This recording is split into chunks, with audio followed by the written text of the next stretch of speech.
नमस्कार मित्रों, आपका दिल से स्वागत है हमारे चैनल रिया टून्स में। अगर आप सच्चे सनातनी हैं और भगवान भोलेनाथ में अटूट श्रद्धा रखते हैं तो इस वीडियो को लाइक जरूर करें और हमारे चैनल रिया टून्स को सब्सक्राइब करना ना भूलें।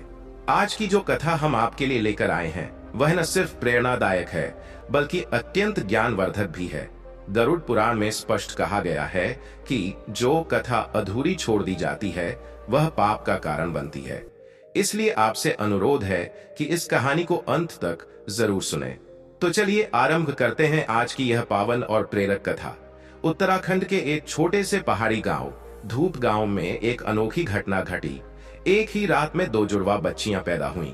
लेकिन अजीब बात यह थी कि एक का जन्म अंधेरे की गोद में अमावस्या की रात हुआ और दूसरी का जन्म ठीक उसी रात के कुछ घंटों बाद चांदनी से सराबोर पूर्णिमा की बेला में। इसलिए दोनों का नाम पड़ा अमावस्या और पूर्णिमा। उनके माता पिता गौरी और भुवन गांव में साधारण किसान थे, लेकिन उनका मन बड़ा था। वे समझते थे कि ये बच्चियां साधारण नहीं, कुछ विशेष है। अमावस्या जो पहले जन्मी बचपन से ही गंभीर, शांत और रहस्यमयी स्वभाव की थी। उसकी आंखों में एक गहराई थी, जैसे किसी पुराने रहस्य को जानती हो। पूर्णिमा दूसरी बिल्कुल इसके विपरीत, चुलबुली, हंसमुख, उजालों की तरह फैली हुई। जहां भी जाती वहां रोशनी और जीवन की तरंगे दौड़ पड़ती। गांव वाले शुरू से ही दोनों बहनों को विशेष मानते थे। कुछ कहते ये तो चंद्रमा की बेटियां हैं, तो कुछ डरते हुए कहते इनमें एक तो अंधकार की देवी है और दूसरी उजाले की। जब दोनों 7 साल की थीं, एक रात गांव के बाहर बने पुराने शिव मंदिर में आग लग गई। गांव वाले दौड़े, लेकिन मंदिर के पास जाने की किसी में हिम्मत नहीं थी, क्योंकि वहां एक बूढ़े बाबा रहते थे जिन्हें लोग तांत्रिक मानते थे। पर भुवन की दोनों बेटियां चुपचाप घर से निकलीं और मंदिर की ओर बढ़ीं। अगली सुबह जब लोग पहुंचे तो मंदिर जलने से बच चुका था और बाबा मूर्छित हालत में बाहर पड़े थे। बाबा ने होश में आने के बाद सिर्फ इतना कहा, इन बच्चियों को बचाओ, इनमें शक्ति है, लेकिन दोनों एक दूसरे से अलग ना हो, वरना विनाश होगा। गांव वालों ने इसे बच्चों की शरारत मानकर टाल दिया, लेकिन गौरी और भुवन के मन में डर घर कर गया। वक्त बीतता गया। अमावस्या और पूर्णिमा अब किशोरावस्था में प्रवेश कर चुकी थी। एक दिन गांव के पास जंगल में एक अजीब घटना घटी। गांव का एक लड़का अर्जुन, जो अक्सर जंगल में शिकार करने जाता था, एक दिन वापस नहीं लौटा। 3 दिन बाद वह लौटा, लेकिन बदला हुआ। उसकी आंखों में एक अजीब सी चमक थी और वह किसी से बात नहीं करता था। जब गांव के प्रधान ने उसे बुलाया तो वह अचानक गुस्से में आ गया और जोर से चिल्लाया, अमावस्या आएगी और सब कुछ ले जाएगी। गांव में अफवाह फैल गई कि अमावस्या के अंदर कुछ अजीब शक्ति है जो सबको निगल जाएगी। गौरी और भुवन को डर लगने लगा कि कहीं लोग उनकी बेटी से डरने ना लगे। एक रात पूर्णिमा की नींद टूटी। उसने देखा कि अमावस्या अकेले खेतों की ओर जा रही है। वह चुपचाप उसके पीछे गई। दूर खेत के पास अमावस्या जमीन पर बैठी थी, आंखें बंद किए। उसके चारों ओर अजीब सी काली धुंध फैल रही थी और उसके होठों से कोई मंत्र फूट रहे थे। पूर्णिमा डर गई, लेकिन तभी अमावस्या ने आंखें खोली और कहा, डर मत बहन, मैं भी नहीं जानती ये सब क्या है, लेकिन मुझे लगता है मेरे अंदर कुछ है, कुछ जो मैं रोक नहीं सकती। पूर्णिमा ने उसका हाथ थाम लिया और कहा, तू अकेली नहीं है, हम साथ हैं। चाहे तू अंधकार हो या मैं उजाला, हम एक हैं। अमावस्या की आंखों से आंसू बह निकले। अर्जुन की हालत बिगड़ती जा रही थी। अब वह रात को जंगल में चला जाता और जानवरों की तरह गुर्राता। कुछ और लड़के भी उसी हाल में आ चुके थे। गांव के बड़े बुजुर्गों ने तय किया कि उन्हें कोई साधु बुलाना होगा जो इन पर छाए अंधकार को हटाए। अचानक गांव में एक रहस्यमयी साधु का आगमन हुआ, स्वामी अघोरानंद। उनके आते ही गांव में शांति का सा आभास हुआ। उन्होंने सभी को बुलाकर कहा, यह केवल कोई रोग नहीं, यह 2 बलों का संघर्ष है, अंधकार और प्रकाश का, और इन दोनों की चाबी है अमावस्या और पूर्णिमा। गांव वाले चौंक उठे। स्वामी ने अमावस्या को देखा और कहा, तुम्हारे अंदर छुपी है शक्ति, पर अगर तुमने उसे नियंत्रित नहीं किया तो वही शक्ति विनाश भी ला सकती है। पूर्णिमा, तुम्हारे अंदर है संतुलन, तुम्हें अपनी बहन का मार्गदर्शन करना होगा। गांव के लोग अब डर और आस्था के बीच झूलने लगे। धूप गांव में जैसे वक्त की रफ्तार थमसी गई थी। स्वामी अघोरानंद के आने के बाद गांव वालों के मन में थोड़ी राहत जरूर आई, लेकिन डर अब भी हर दिल में घर किए बैठा था। अर्जुन और बाकी लड़कों की हालत बद से बदतर होती जा रही थी। वे अब दिन के उजाले से भी डरने लगे थे और रात होते ही उनकी आंखों में अजीब सी लालिमा भर जाती। स्वामी अघोरानंद ने अमावस्या और पूर्णिमा को मंदिर बुलाया। पुराना शिव मंदिर, जहां बचपन में एक बार आग लग चुकी थी, अब फिर से इस कहानी का केंद्र बनने वाला था। मंदिर के गर्भगृह में दोनों बहनें बैठी थीं और स्वामी सामने ध्यानमग्न थे। कुछ देर बाद उन्होंने आंखें खोलीं और कहा, अमावस्या, तुमने अब तक जो अनुभव किया वो सिर्फ शुरुआत थी। तुम्हारे जन्म के समय जो ग्रह नक्षत्रों का संयोग बना था वो हजारों वर्षों में एक बार होता है। तुम केवल अंधकार नहीं हो, तुम अंधकार की देवी काली की छाया हो, और पूर्णिमा, तुम उसकी शांति हो, प्रकाश की देवी की आभा। पूर्णिमा के चेहरे पर संशय था, पर हम तो साधारण किसान की बेटियां हैं, ये सब कैसे संभव है? स्वामी ने मंद मुस्कान के साथ उत्तर दिया, किसी शक्ति को साधारण शरीर में जन्म लेना पड़ता है ताकि वह संतुलन बनाए रख सके। यह समय दो शक्तियों के जागरण का है, लेकिन यदि एक शक्ति दूसरी से अधिक जाग गई तो परिणाम विनाशकारी होंगे। स्वामी ने अमावस्या और पूर्णिमा को अपने शिष्य के रूप में स्वीकार कर लिया। गांव से दूर पहाड़ की तलहटी में एक प्राचीन गुफा थी, जिसे मौन गुफा कहा जाता था। वहां दिन नहीं होते थे, हमेशा धुंध और रहस्यमयी अंधकार पसरा रहता। यहीं शुरू हुआ अमावस्या का पहला प्रशिक्षण। स्वामी ने उसे सिखाया कि कैसे वह अपने भीतर के अंधकार को समझे, उसे अपने वश में करे और दूसरों को नुकसान पहुंचाए बिना उसका उपयोग कर सके। वहीं दूसरी ओर पूर्णिमा को हिमशिखर की ओर भेजा गया, जहां बर्फ से ढकी वादियों में सिर्फ शांति, ध्यान और प्रकाश का प्रवाह होता था। वहां उसे ध्यान, प्राणायाम और ज्योतिर्वेद की शिक्षा दी गई।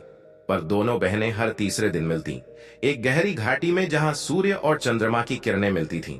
ये मिलन सिर्फ भावनात्मक नहीं बल्कि आध्यात्मिक था।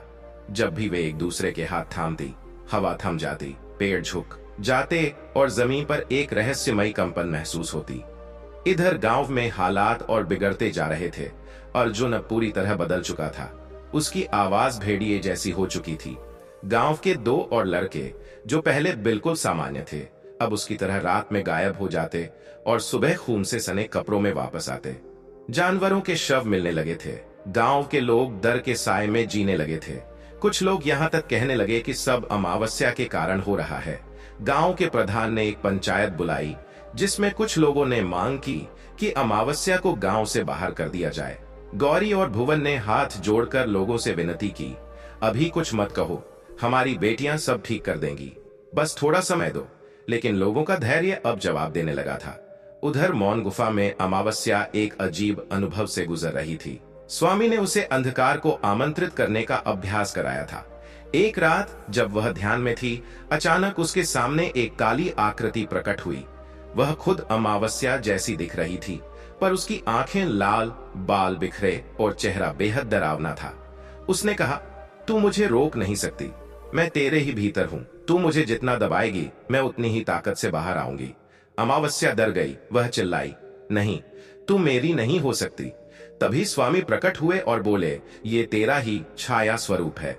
जब तक तू इसे पहचान कर स्वीकार नहीं करेगी, ये तुझे नियंत्रित करता रहेगा।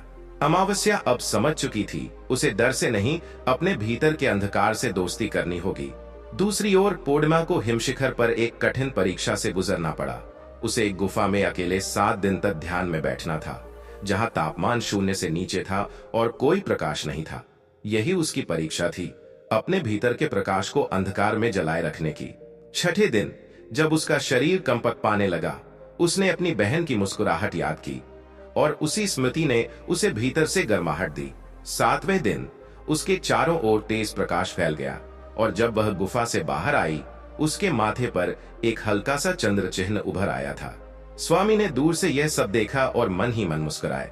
अब युद्ध के लिए दोनों तैयार हैं, पर असली चुनौती अब भी बाकी है। मंदिर की दीवारों पर एक प्राचीन शिलालेख मिला, जिसमें लिखा था, जब चंद्र की 2 पुत्रियां धरा पर जन्म लें, अंधकार और प्रकाश एक दूजे को पहचान लें, तब उठेगा वह जो 0 से भी अधिक डरावना है, और तभी होगा निर्णय सृष्टि का या विनाश का। स्वामी ने वह लेख पढ़ा और गहराई से सोच में डूब गए। उन्हें अब यकीन हो गया था, ये सिर्फ 2 बहनों की कहानी नहीं थी, यह ब्रह्मांडीय संतुलन की परीक्षा थी। स्वामी अघोरानंद अब पहले से अधिक चिंतित दिखाई देने लगे थे।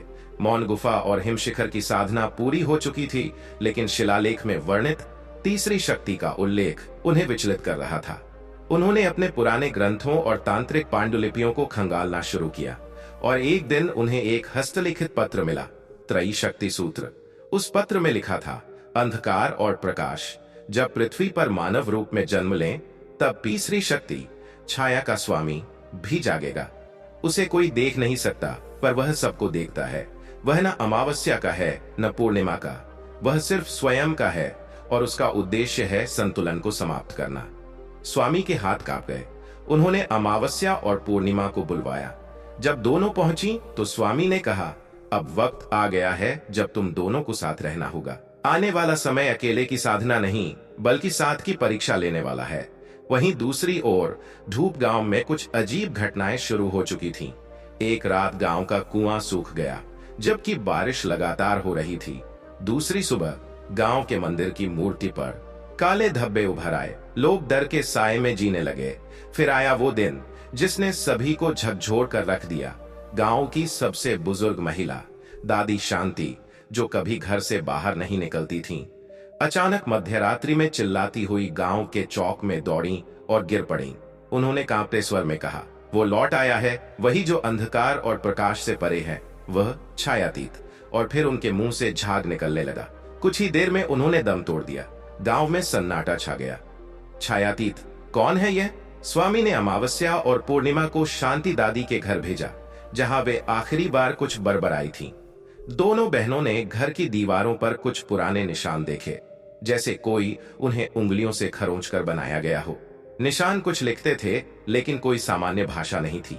अमावस्या ने उन चिन्हों को छुआ और अचानक उसकी आंखें बंद हो गईं। वो बड़बड़ाने लगी, छाया का स्वामी, छायातीत, वह वही है जो रोशनी से डरता है और अंधकार को निगल जाता है। वह समय से परे है और वह मुझे ढूंढ रहा है। पूर्णिमा घबरा गई। अमा, अपनी आंखें खोल, मैं यहां हूं, तेरे साथ। अमावस्या की सांसें तेज हो गईं। तभी उसकी कलाई पर एक नया चिन्ह उभर आया, एक त्रिकोण जिसके भीतर आधा चंद्रमा और आधा काला सूरज बना था। स्वामी ने जब वह चिन्ह देखा तो फौरन पहचान लिया, यह त्रैशक्ति मुद्रा है। जब यह किसी के शरीर पर उभरती है तो इसका अर्थ है उसे या तो छायातीत से लड़ा जाना है या उसका शिकार बन जाना है। स्वामी ने एक विशेष रात्रिकालीन अनुष्ठान की योजना बनाई, त्रैशक्ति परीक्षण। इसके लिए दोनों बहनों को एक साथ एक विशेष चक्र में बैठना था। चक्र रुद्राक्ष, हवन की भस्म और चंदन से बना था और बीच में रखा गया था एक छोटा दर्पण, अंध दर्पण। कहा जाता था कि इसमें जो दिखाई दे वह सत्य नहीं होता, बल्कि संभावित भविष्य की झलक देता है। जैसे ही अमावस्या ने उसमें झांका, उसके चेहरे पर भय छा गया। मैंने खुद को देखा, लेकिन मैं नहीं थी। मेरी जगह कोई और था, मेरी शक्ल में, लेकिन उसकी आंखें खाली थीं। वो मैं नहीं थी, फिर भी मैं ही थी। पूर्णिमा ने भी झांका और उसने जो देखा वो और भी विचलित करने वाला था। मैं अकेली थी और अंधकार ने मुझे घेर लिया था। अमा वहां नहीं थी। मैंने आवाज लगाई, लेकिन कोई जवाब नहीं आया। स्वामी ने गंभीरता से कहा, छायातीत अब खेल शुरू कर चुका है। वह भ्रम रचता है ताकि तुम दोनों अलग हो जाओ। उसका पहला वार यही है, विच्छेद। अंतर बढ़ता जा रहा था। इन रहस्यों और संकेतों के बीच दोनों बहनों के स्वभाव में बदलाव आने लगा। अमावस्या कभी कभी रात को नींद में चलने लगती और बड़बड़ाती, मुझे अकेला छोड़ दो, मैं अंधकार में ठीक हूं। वहीं पूर्णिमा दिन के उजाले में चुप रहने लगी, जैसे कोई अंदर से बुझता जा रहा हो। एक दिन अमावस्या बिना बताए मौन गुफा से निकल गई और जंगल की ओर चली गई। पूर्णिमा ने जब सुना तो वो दौड़ती हुई उसके पीछे गई। जंगल में उसे सिर्फ एक काला घेरा मिला और उसके बीचों बीच पड़ा था अमावस्या का दुपट्टा, फटा हुआ। पूर्णिमा की आंखों में आंसू भर आए, लेकिन तभी हवा में एक फुसफुसाहट गूंजी, अब तू अकेली है और तेरा उजाला मेरी छाया में डूब जाएगा। पूर्णिमा समझ चुकी थी, छायातीत ने अमावस्या को अपने वश में ले लिया है। पूर्णिमा जंगल में खड़ी थी, हाथ में अमावस्या का फटा दुपट्टा, चारों ओर गहराती हुई रात और दिल में डर। हवा जैसे ठहर गई थी और आसमान से झांकता चांद धुंध में छिपने लगा था। उसने एक गहरी सांस ली और फुसफुसाते हुए कहा, मैं तुझे नहीं खोने दूंगी अमा, चाहे मुझे खुद अंधकार से भिड़ना पड़े। तभी एक हल्की सी थरथराहट जमीन में महसूस हुई। आसपास के पेड़ हिलने लगे, जैसे कोई अदृश्य शक्ति उन्हें छू रही हो। अचानक सामने जमीन से एक छाया चित्र उठ खड़ा हुआ, पूरी तरह काला, लेकिन उसकी आकृति अमावस्या जैसी थी।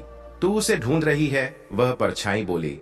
पूर्णिमा कांप उठी, लेकिन उसकी आंखों में संकल्प झलक रहा था।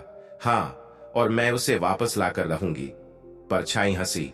वो अब तेरी बहन नहीं रही, वह अब मेरी है, छायातीत की, और तू उसका सामना नहीं कर सकती पूर्णिमा, क्योंकि जहां अंधकार संपूर्ण होता है वहां प्रकाश टिक नहीं सकता।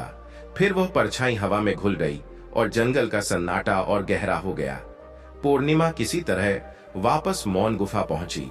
उसका शरीर कांप रहा था, लेकिन मन में एक तूफान चल रहा था। स्वामी ने उसकी हालत देखी और बिना कुछ पूछे उसे चंदन जल में स्नान करवाया। फिर धूप दीप के बीच उसे बैठाकर ध्यान कराया। ध्यान में पूर्णिमा को एक चक्र दिखाई दिया, जिसमें एक ओर अमावस्या खड़ी थी, दूसरी ओर वह स्वयं, और उनके बीच खड़ा था एक काला व्यक्ति, छायातीत। उसके सिर पर कोई चेहरा नहीं था, केवल एक दर्पण जैसा चमकता हुआ गोल फ्रेम, जिसमें हर किसी को उसका डरावना प्रतिबिंब दिखाई देता। स्वामी ने ध्यान समाप्त कर कहा, अब समय आ गया है कि तुम छायातीत के अंदर उतरकर अपनी बहन को जगाओ। लेकिन याद रखो, वहां कोई भी भावना स्थायी नहीं होती। वहां डर, मोह, लालच और भ्रम की दुनिया है। वहां हर चेहरा तुझे धोखा देगा, यहाँ तक कि अमावस्या भी। पूर्णिमा ने पूछा, मैं वहां कैसे जाऊंगी? स्वामी ने एक थैले में से 3 चीजें निकाली। एक चांदी का दीपक, 2 एक पीले रंग की माला, और 3 एक रक्त वर्ण पत्थर। ये तीनों दीप चिन्ह कहलाते हैं। इन्हें लेकर तू अग्निवलय से होकर छायातीत की छाया में प्रवेश कर सकेगी। दूसरी ओर अमावस्या अब एक अजीब सी जगह पर थी। वहां न रात थी न दिन, बस अनगिनत परछाइयां इधर उधर तैरती थीं।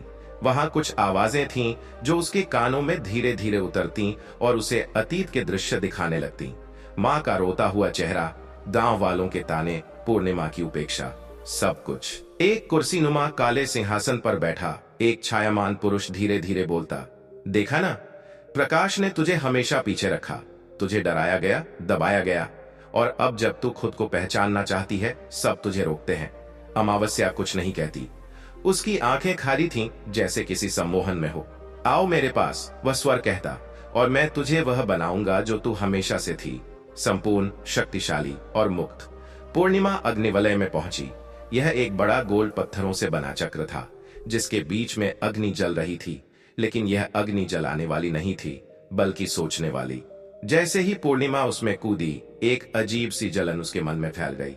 उसे अपने पुराने डर, अपनी असुरक्षाएं, अपनी ईर्ष्या और हर वो पल याद आने लगे जब वह चाहती थी कि सब कुछ बस उसी के अनुसार हो, पर वह डटी रही। दीपक अब जलने लगा था। माला उसके हाथ में झंझनाई और पत्थर उसके माथे से चिपक गया। तभी एक दरार सी खुली और वह एक धुंधले परछाइयों से भरे संसार में प्रवेश कर गई। छायामंडल में पहला द्वार था, यादों का जाल। यहाँ उसे उसकी माँ दिखाई दी, जो उससे कह रही थी, तू क्यों अपनी बहन को ढूंढ रही है? वह तो अंधकार में चली गई है, तू ही तो मेरी सच्ची बेटी है।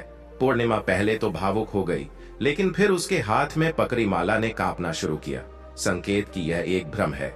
उसने आंखें मूंदी और कहा, तुम मेरी माँ नहीं हो, तुम मेरे मन का डर हो। और वह दृश्य टूट गया। अब आया द्वार, स्वार्थ का साया। यहाँ अमावस्या खड़ी थी, लेकिन उसका चेहरा बदला हुआ था। आंखें नीलापन लिए और चेहरा कठोर। पूर्णिमा, उसने कहा, मैं अब तेरी बहन नहीं, मैं अब शक्ति हूँ। तू क्यों मुझे वापस खींचना चाहती है?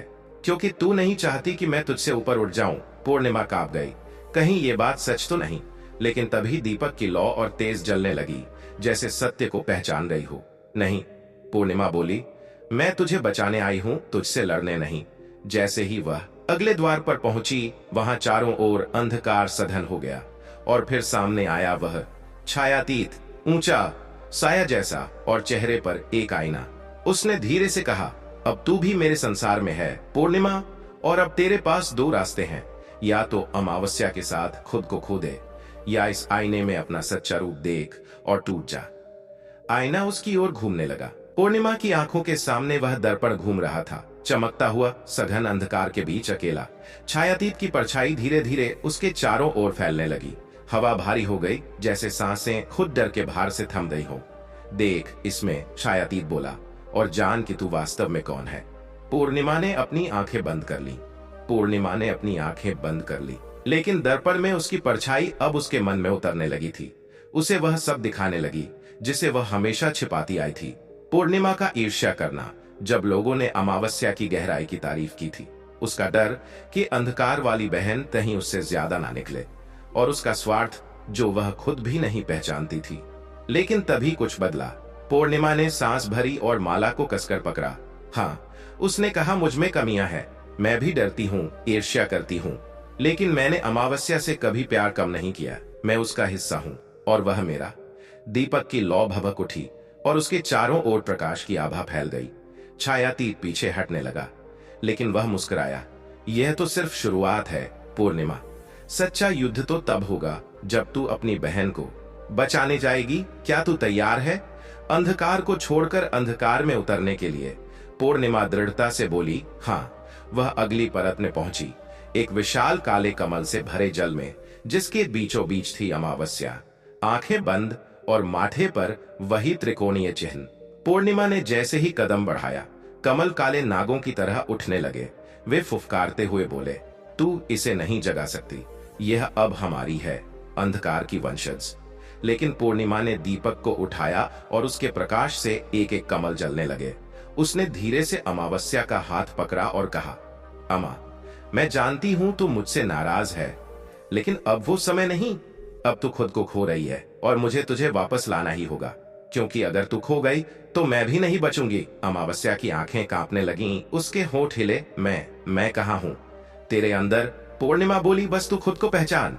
तभी छायातीत गुस्से में गरजा, नहीं, यह आत्मा अब मेरी है, तुम दोनों एक नहीं हो सकते। और तभी स्वामी अघोरानंद मौन गुफा में बैठकर मंत्रों का उच्चारण कर रहे थे।